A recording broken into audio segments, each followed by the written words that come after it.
नमस्कार। विचारालय में मैं संजय कुमार निषाद एक बार फिर से आप सबका हार्दिक अभिनंदन करता हूं। दोस्तों, आज हम चर्चा करेंगे परिवार के बारे में। जी हाँ दोस्तों, यह थोड़ा अटपटा सा लगेगा आपको या लग रहा होगा और कुछ लोग यहीं से छोड़ के भाग भी जाएंगे, लेकिन यकीन मानिए, मध्यम वर्ग के लोगों के लिए यह जानना बहुत ज़रूरी है कि हम परिवार किसे कहें, और सबसे बड़ी समस्या भी है। आपको लगेगा या जो भी मध्यम वर्ग के लोग हैं, स्वाभाविक रूप से वे सबसे ज़्यादा जानकार हैं और उन लोगों को यह लगता भी है कि पारिवारिक के मूल्य को वो सबसे ज़्यादा समझते हैं। ऐसा भ्रम फैलाया गया है या लोग भ्रमित हैं। जब इस पर आप चर्चा करेंगे या जब आप कभी इसके परे सोचने का प्रयास किए होंगे तो स्वाभाविक रूप से आप बहुत कुछ निष्कर्ष पर आए होंगे। और मैं एक सच्चाई से अवगत करा दूं या सच्चाई बता दूं आप लोगों को, खास करके वे लोग जो युवा हैं जिनके पास कम अनुभव है।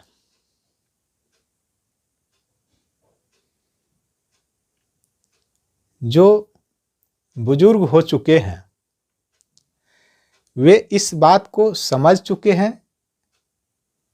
झेल चुके हैं, लेकिन दुर्भाग्य की बात यह है कि वे लोग इस बात को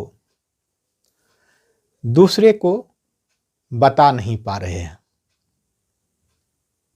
मैं यह नहीं कहूँगा कि वे बता नहीं पा रहे हैं, बल्कि यह सही है कि वे बताने से डर रहे हैं। उनमें उतनी हिम्मत नहीं है कि इस सत्य को उजागर कर सके। सत्य क्या है कि जिसे हम परिवार का हिस्सा कहते हैं, परिवार का सदस्य कहते हैं, या जो परिवार की परिभाषा वास्तव में है और जो दिया जा रहा है समाज के द्वारा, परिवार के द्वारा, दोनों में जमीन आसमान का अंतर है। जो लोग सरकारी सेवा में हैं वे सरकारी कामकाज में तो यह जानते हैं, समझते हैं कि परिवार का मतलब क्या होता है, लेकिन उसे वे भी अमल में नहीं लाते हैं जब वे परिवार में आते हैं। स्वाभाविक है कि वे सिर्फ कार्यालय में ही नहीं काम करते हैं, घर में भी, घर के भी सदस्य हैं वे, लेकिन उस बात को वे घर में नहीं मानते हैं, जिसका परिणाम या जिसका रिजल्ट कहिए अच्छा नहीं होता है, बहुत खराब होता है। इसका दुष्परिणाम है, आप सीधे सीधे ज़्यादातर लोगों में देख सकते हैं जो सरकारी कार्यालय में काम कर रहे हैं या जो ऑफिशियल वर्क कर रहे हैं, चाहे सरकारी हो या प्राइवेट हो, वे लोग ज़्यादातर लाइफ स्टाइल डिजीज से परेशान रहते हैं या ग्रसित रहते हैं। लाइफ स्टाइल डिजीज यानी कि high blood pressure, diabetes, cholesterol का बढ़ जाना, इस तरह के कई ऐसे डिजीज हैं या बीमारियां हैं जिसको हम लाइफ स्टाइल डिजीज कहते हैं, ये उन्हीं लोगों में होता है जो सरकारी कार्यालयों में काम करते हैं, जो प्राइवेट कार्यालयों में काम करते हैं, ऑफिसेज में काम करते हैं। सरकार या डॉक्टर या समाज, सभी लोग इसकी जो मुख्य वजह बताते हैं वे अलग हैं, लेकिन कहीं न कहीं इसकी जो असली वजह है वह कुछ और है। मानसिक तनाव के कारण होता है, इस बात से सभी सहमत हैं। मानसिक तनाव होता क्यों है? ऐसे लोग भी आप देखे होंगे जिनकी मासिक आय या आमदनी अच्छी खासी है, फिर भी वे ब्लड प्रेशर के शिकार हैं। आखिर क्यों? यह सोचने का लोग प्रयास नहीं करते हैं। भाग दौड़ वाली जिंदगी बना रखे हैं, या सब कुछ लोगों को इजी अवेलेबल चाहिए। लोग अपने मस्तिष्क का दिमाग का इस्तेमाल कम करते हैं। कोई भी काम चाहते हैं कि कोई और उनके बदले में करके दे, तो जिसका परिणाम हुआ कि जो हम आसानी से समझ सकते थे उसे समझने का हम प्रयास नहीं करते हैं। इनका परिवार से संबंध है। अगर आप जानना चाहेंगे, समझना चाहेंगे, तभी आप जान पाएंगे, समझ पाएंगे। सीधे तौर पर तब तो यह वीडियो आपके लिए नहीं है, और ज़्यादातर लोग छोड़ के जा भी रहे हैं, भाग भी जाते हैं। सरकार के द्वारा निर्धारित किया गया है कि परिवार दो तरह के होते हैं, यानी पारिवारिक सदस्य दो तरह के हैं आपके। एक वे जो आप पर आश्रित है, डिपेंडेंट है। दूसरे वे जो आप पर आश्रित नहीं है।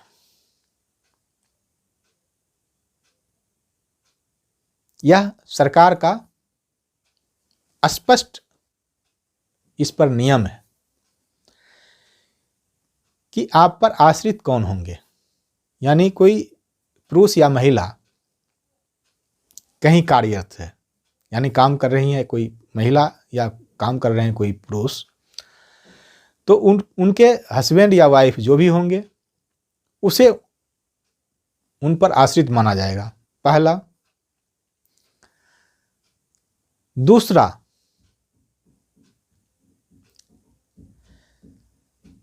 बच्चे। अगर पुत्र है तो तब तक माँ बाप पर आश्रित माने जाएंगे जब तक वे कोई काम ना कर रहे हो, पहला। दूसरा, उनकी शादी ना हो गई हो। और तीसरा, उनकी उम्र 25 साल से कम हो। यानी कि अविवाहित 25 साल से कम का बेरोजगार पुत्र आश्रित कहलाएंगे।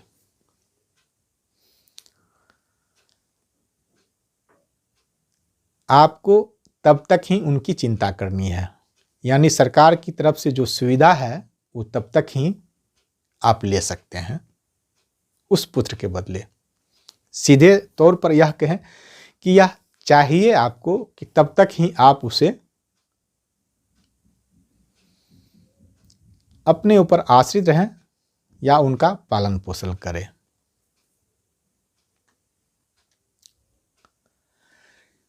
पुत्री के केस में जब तक पुत्री की विवाह न हो गई हो या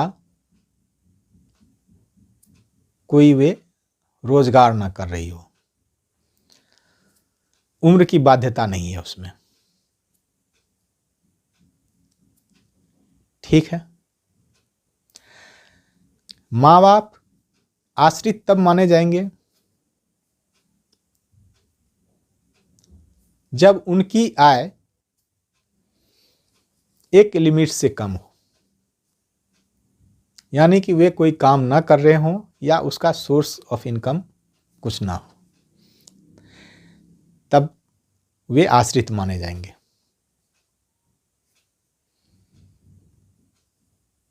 भाई बहन के केस में भी बहुत हद तक पुत्र या पुत्री वाली नियम जो है लागू होती है, तभी तक वे आश्रित माने जाएंगे। इसके अलावा कोई आश्रित नहीं माने जाएंगे, यानी आश्रित परिवार के सदस्य वे नहीं माने जाएंगे। आपको उसकी जिम्मेदारी नहीं लेनी है। इसे आम नियम आम जीवन में भी लागू किया जा सकता था और लागू किया जाना चाहिए, लेकिन होता इसके विपरीत है।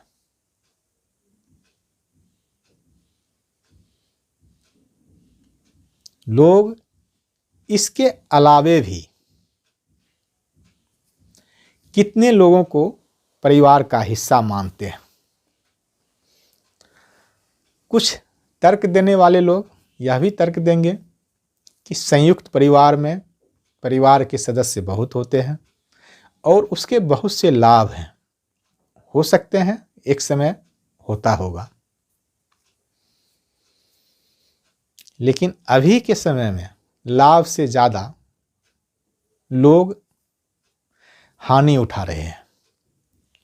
अभी के समय में उसका लाभ कम है और हानि ज़्यादा है, तो स्वाभाविक रूप से जहाँ लाभ कम हो हानि ज़्यादा हो उसे लाभदायक नहीं कहा जा सकता है।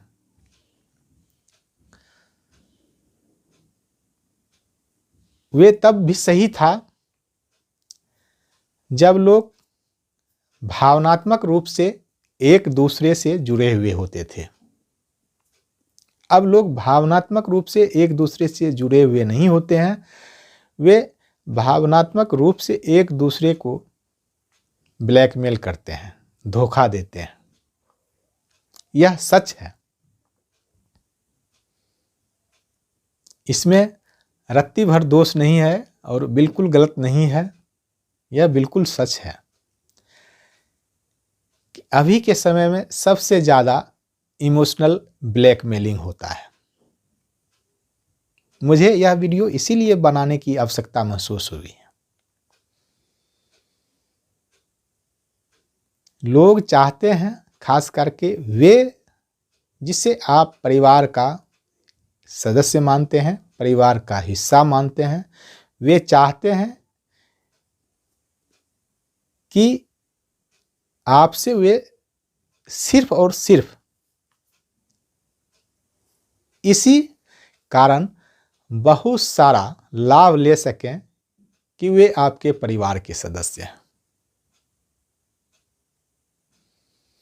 जबकि शारीरिक रूप से वे आपसे कमतर नहीं है, मानसिक रूप से भी कमतर नहीं है, यानी आपसे कमज़ोर नहीं है, लेकिन वे कुछ नहीं कर रहे हैं और भावनात्मक रूप से आपको लगेगा या यह ऐसा माहौल बनाया जाता है कि भावनात्मक रूप से लोगों को लगता है कि उनकी मदद की जाए या उनको अपने ऊपर आश्रित रखा जाए। लोग कहेंगे कि यह मेरा भाई है तो यह मुझ पर आश्रित है क्योंकि यह कोई काम नहीं कर रहा है। यहाँ तक ठीक है, काम नहीं कर रहा है, यह ठीक कैसे हो सकता है? अगर वह काम करने के लायक है, उनकी उम्र, उनकी शारीरिक दशा काम करने लायक है, तो उसे काम करना चाहिए। अगर वे काम नहीं कर रहे हैं तो उसमें आपका क्या दोष?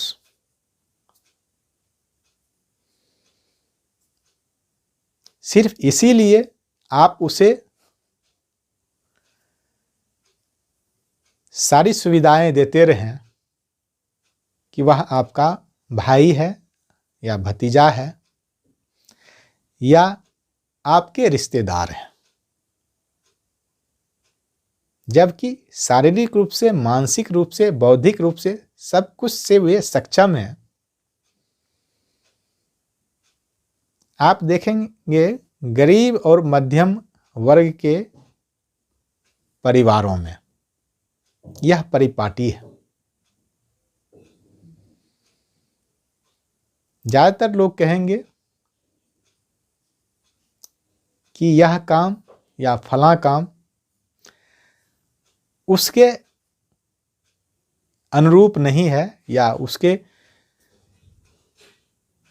जो स्टेटस है उसके हिसाब से कम है, इसलिए वे नहीं कर रहे हैं। लेकिन उस परिवार के जो कोई व्यक्ति काम कर रहे हैं, कमा रहे हैं, उनकी जिम्मेदारी है कि वे परिवार को खिलाएं, और इसे सभी लोग सही ठहराते हैं, सही मानते भी हैं, जिसका परिणाम होता है कि जो काम करने वाला व्यक्ति है वो अपने अलावा सब पर ध्यान देते हैं। और मज़े की बात यह भी है, इससे आप अनुभव भी किए होंगे या आप देखेंगे, देखने का प्रयास करें कि जो घर का काम करने वाला व्यक्ति है उस पर इस तरह का माहौल बनाया जाता है, उसे इस तरह से मानसिक रूप से तैयार किया जाता है कि वे उन लोगों के लिए या उन लोगों के बच्चों के लिए भी अपने या अपने बच्चों से अधिक कीमती सामान देते हैं, चाहे वस्त्र हो या भोजन हो, ताकि लोग यह नहीं कह सके या यह नहीं कह दें कि वह काम कर रहा है तो अपने बच्चे को अच्छा वस्त्र दे रहे हैं, और जो नहीं कर रहा है उसे या उसके बच्चे को कम कीमत का वस्त्र दे रहे हैं, कपड़ा दे रहे हैं। यह अक्सर आप देख रहे होंगे उन परिवारों में जो आर्थिक रूप से कमजोर है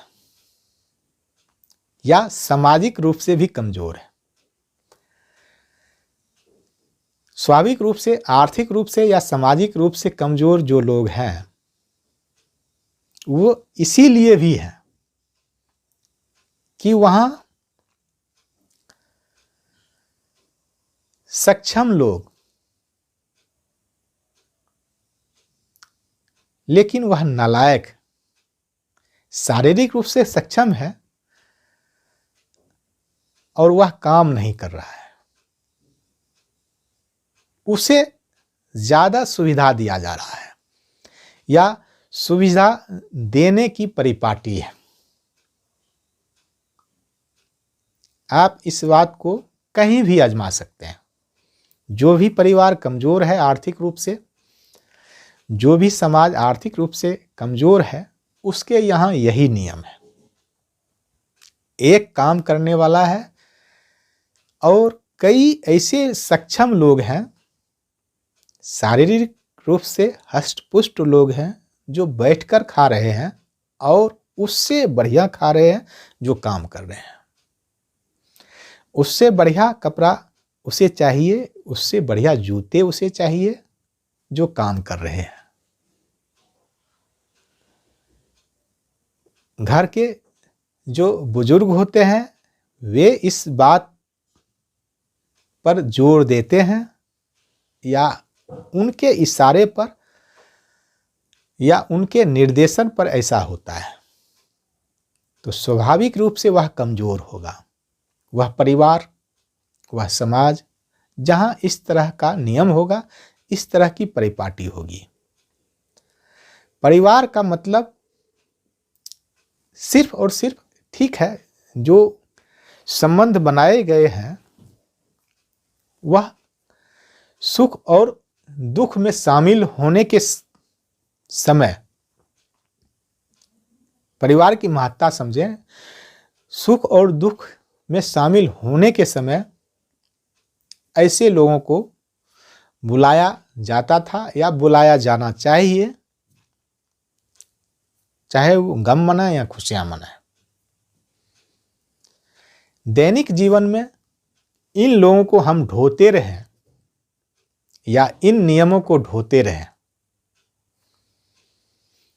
यह सिर्फ आर्थिक प्रगति में बाधक नहीं है, यह शारीरिक और मानसिक प्रगति में भी बाधक है। इसीलिए काम करने वाले व्यक्ति इतने दबाव में रहते हैं, वे कई सारी बीमारियों से ग्रसित हो जाते हैं। जो बैठकर आराम कर,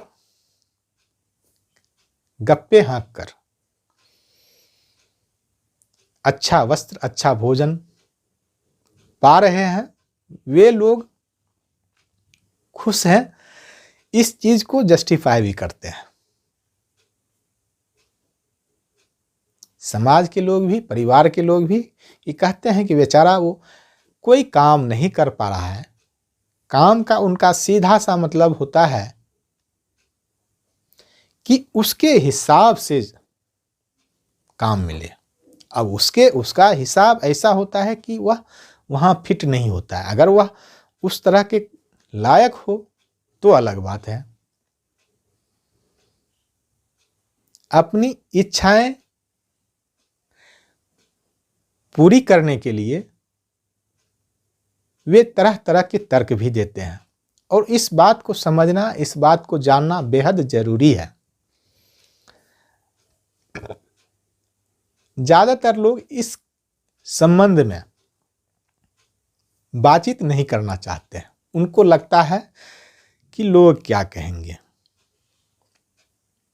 एक समय आता है वे रोते पीटते रहते हैं, अंदर अंदर घुटते रहते हैं, लेकिन अपनी समस्या को या अपनी व्यथा को किसी के सामने प्रकट नहीं करते हैं, बताते नहीं हैं, उजागर नहीं करते हैं कि उनके साथ इस तरह की घटना हुई है। असल में इस तरह की घटना सबके साथ होती है। अगर आप युवा हैं या किशोर हैं, अभी कॉलेज में पढ़ रहे हैं या तुरंत नौकरी शुरू किए हैं, सर्विस शुरू किए हैं, चाहे कोई भी काम हो या बिजनेस हो, कुछ भी शुरू किए हैं आप, इस बात का आप ध्यान रखें कि जीवन में आप परिवार के मतलब को इसी तरह समझें।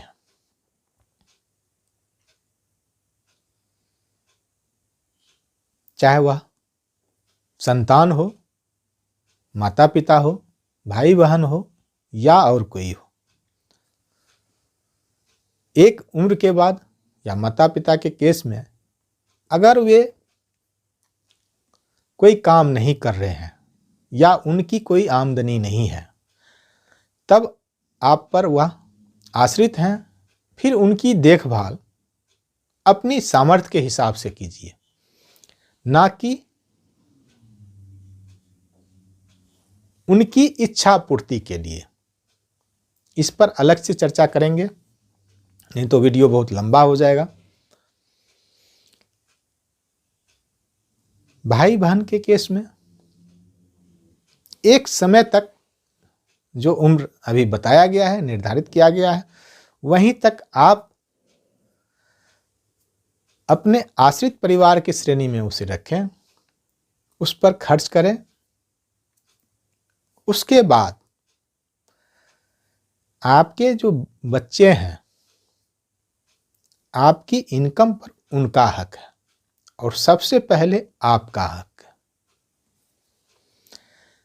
आपकी जो भी आमदनी है, जो भी आपकी खर्चे हैं,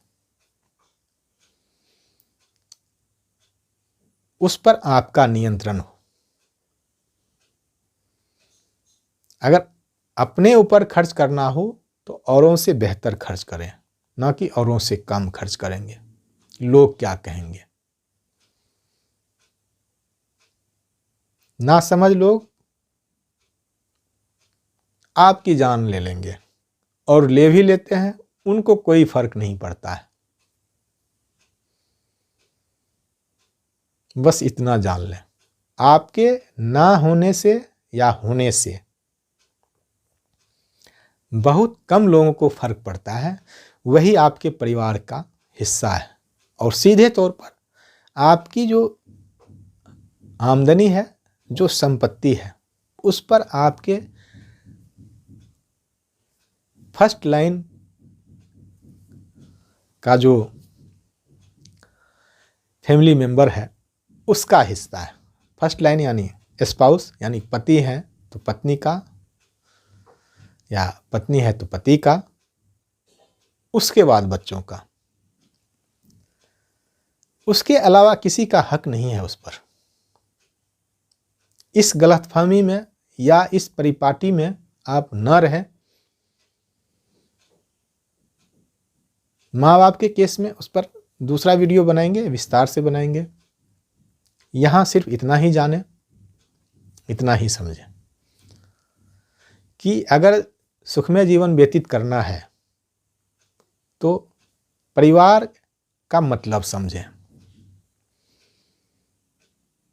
अपने से भी जानने का प्रयास करें, दूसरे को देखने का प्रयास करें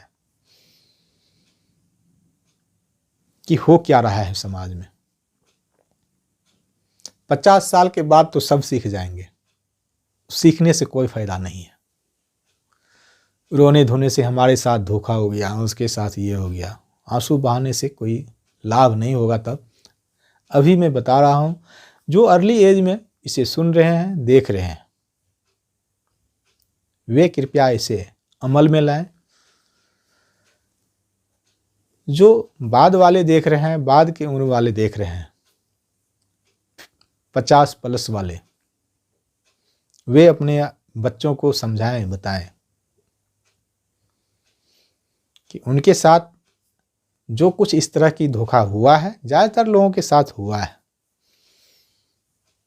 या वे महसूस नहीं किए, महसूस बाद में करेंगे। इसे देखने के बाद, सुनने के बाद फिर आप अवलोकन करें कि आप उसे अपने ऊपर क्यों आश्रित बनाएं। जो सक्षम है, यानी कि जो कुछ न कुछ करके अपना जीवन चला सकता है, उसे आप क्यों अपने ऊपर ढो रहे हैं। कोई जवाब है आपके पास तो जरूर बताएं, मुझे भी बताएं। सिर्फ इसीलिए यह कि उसके साथ हमारा कोई न कोई संबंध है। संबंध मैं स्पष्ट कर चुका हूं, खुशियों के लिए है या गम मनाने के लिए, और कोई संबंध नहीं होता। और संबंध अगर आप नहीं समझ पा रहे हैं तब तो अलग बात है, बाकी यह इमोशनल ब्लैकमेलिंग है।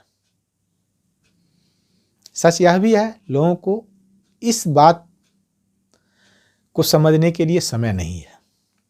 अगर उसे बताया जाए तो उसे यह भी लगता है कि हो सकता है जो बता रहा है उसका परिवार अच्छा नहीं है, मेरा तो बहुत बढ़िया परिवार है। जैसे राम लक्ष्मण भाई थे, वैसे ही है मेरा भाई। वे शुरू में हंसते हैं और बाद में जब उनके साथ भी घटित हो जाती है फिर रोएंगे। तब रोने से कोई फायदा नहीं है, तब रो के आप क्या करेंगे। एक कहा भी गया है, का बरसा जब कृषि सुखाने। पौधा सूख जाने के बाद उसमें लाख पानी दीजिए, उससे कोई फायदा नहीं होता। जितना जल्दी सीख जाए, अगर कोई बता रहा है उसे नोट कर लीजिए। जो निकम्मा लोग हैं, जो बेरोजगार लोग हैं, जो खाली बैठे लोग हैं, वे कहेंगे पैसा ही सब कुछ नहीं होता। एक मेरे संबंधी आए कभी,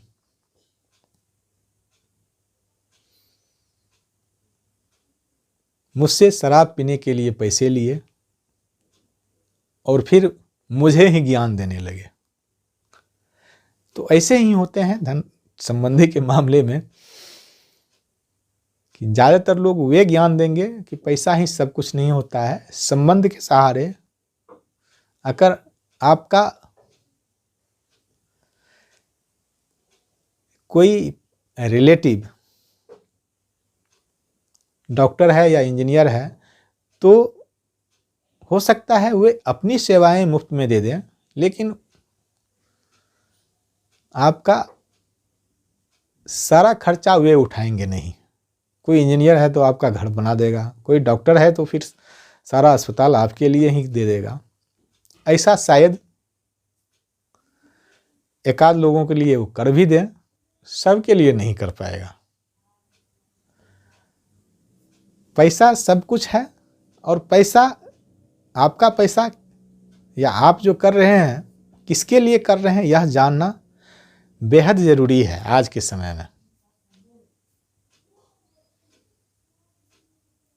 कि दिन रात आप मेहनत करें और उसका उपभोग आप ही ना करें, उसका उपभोग कोई और करे।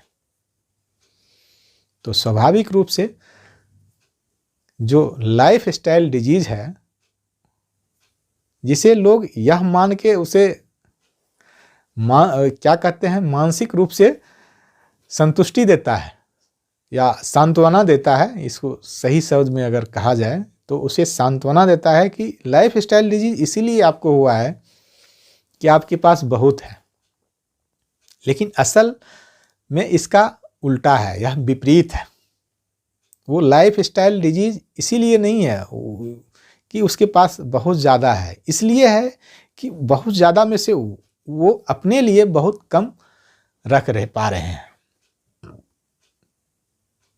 वो बांटते बांटते उसके लिए खुद के लिए कुछ बचता ही नहीं है, वह खुश कहाँ है। वह ब्लड का प्रेशर नहीं, वह मनी प्रेशर झेल रहा है, इसीलिए ब्लड प्रेशर हाई हो रहा है और कई सारी प्रेशर को वो झेल रहा है अपने ऊपर। इस बात को समझने का प्रयास करें। जितना फायदा तब है जितना जल्दी समझ जाए, नहीं तो बाद में समय के साथ साथ सभी लोग समझदार बन जाते हैं, लेकिन तब कोई फायदा नहीं होता है जब वहां से वापस आने का समय ही न बचा हो। यानी कि आप 50 के बाद फिर आप बहुत कुछ समझ के भी आप कुछ नहीं कर सकते हैं। आपको लगेगा कि अब तो बहुत सारा सब कुछ हो ही गया, अब और कुछ दिन ऐसे ही गाड़ी खींच लिया जाए, फिर जानेगा अपना आगे पीढ़ी वाला जो जाने। एक तरह से यह अन्याय है। अगर आप काम कर रहे हैं तो आपकी आमदनी पर, मैं इस बात को बार बार जोर दे रहा हूं कि आपकी आमदनी पर और आप पर पहला और आखिरी अधिकार आपके उस परिवार का है जो फर्स्ट लाइन में है, यानी कि स्पाउस और बच्चे। आपके धन संपत्ति पर आपके बच्चे का हक है और उसे आप बर्बाद ना करें अपनी वाहवाही लूटने के लिए। लोग कहेंगे कि नहीं, यह बहुत अच्छा आदमी है, देखिए उसे भी पाल रहे हैं, उसे भी पाल रहे हैं। तब तक है जब तक आप दे रहे हैं। एक दिन नहीं देंगे, वो 1000 आपको गालियां देंगे, 1000 कमियां आप में बताएंगे। और सबसे बड़ी बात, फिर आपका सबसे बड़ा दुश्मन वही हो जाएगा जिसके लिए आप जिंदगी भर काम किए हैं। एक हमारे तरफ कहावत भी है, जिसके लिए कान कटाए वही कहे कनकट्टा। तो इसे समझने का प्रयास करें। आज के लिए बस इतना ही। यहाँ तक सुनने के लिए, यहाँ तक साथ देने के लिए आप सबों का धन्यवाद, धन्यवाद, धन्यवाद।